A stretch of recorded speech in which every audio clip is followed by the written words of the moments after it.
If you're one of those that keep wondering how this beautiful, elegant, classy dress or top came to be, then look no further. You are the right place, because I'm about to show you the simplest tutorial you're going to see on the internet as regards this particular dress or top. So if you're interested in this particular one, please sit right back, relax, and enjoy both the cutting and the sewing process of this piece of beauty.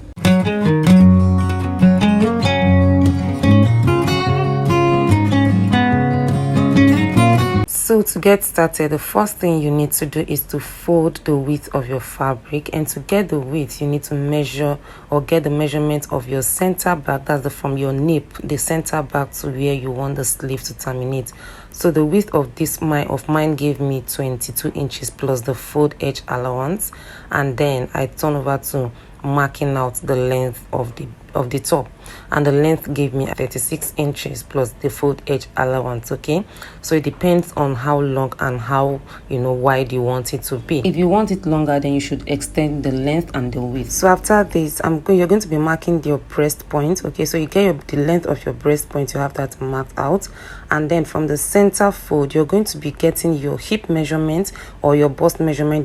Depending on the one that is bigger, you divide it by 4, and then you add an extra 2 to 3 inches depending on how fitted you want it to be. And at that point where I got the bust or hip measurement divided by 4, I mark out the breast point measurement there again, and then I connect the two together. So the hip or bust measurement divided by 4, I just mark it all the way to the top length. Okay, so I'm going to be connecting that with a straight line, just as you can see. And with that, we have this angle 90, from which I'm going to be marking a curve like so. So you just mark out this curve, and from this angle 90 point, to make sure that it should give you about 2 inches. Next is the marking of the neckline of 2.5 inches width and 1.5 inches depth, and then I have that connected.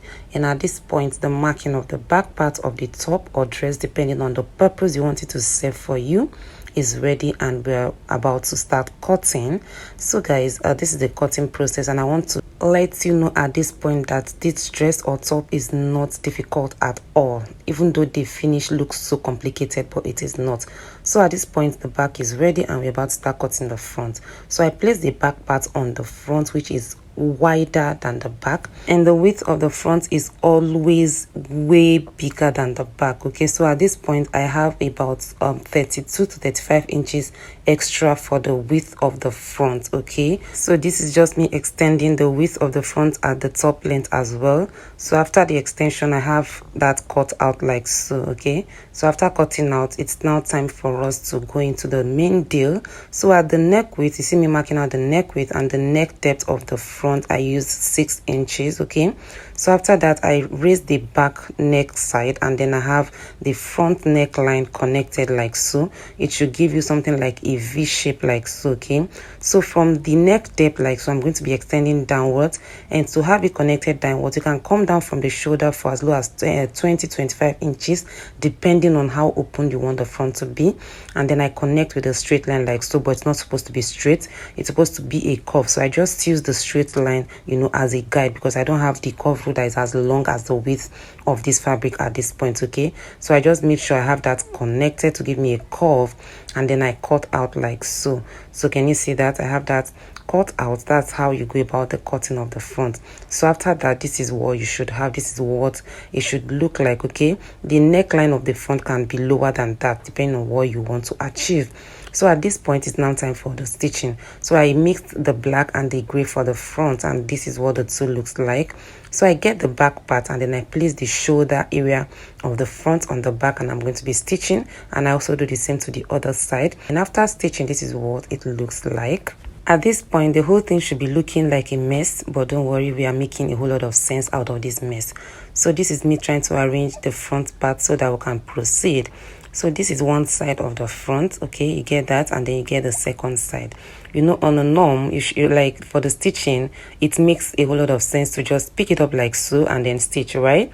Do you get? But that's not what we're going to be doing. You're not going to be stitching it straight like so. We're going to have it overlapped like so. Can you see? Just do as if, or just overlap it, not doing as if. You have it overlapped like so. Do you get? So once you have it overlapped, then you now pick up those two center front. You see, this is the center front for the ash, and then the black, you just pick it up like so, and then you can now stitch. Please take note of this particular point. It makes a whole lot of difference, or it's going to make a whole lot of difference in your stitching. So at this point, we're ready to stitch. Okay, so after stitching, it's getting more messier. Okay, but just be ready and be assured that you are on the right path. So after stitching, this is what it looks like. Can you see? So one side of it is going to look straight, but one side is going to look twisted. That's the whole essence. Okay, so just get that. So you can see this part is looking twisted and this other part is looking straight. Let the magic continue. So for this center front that is joined together, you have it folded into two like so. Can you see? Make sure it's folded into two. So once you have that, you still have it twisted. Can you see? Look at what I'm doing. I have it twisted like so.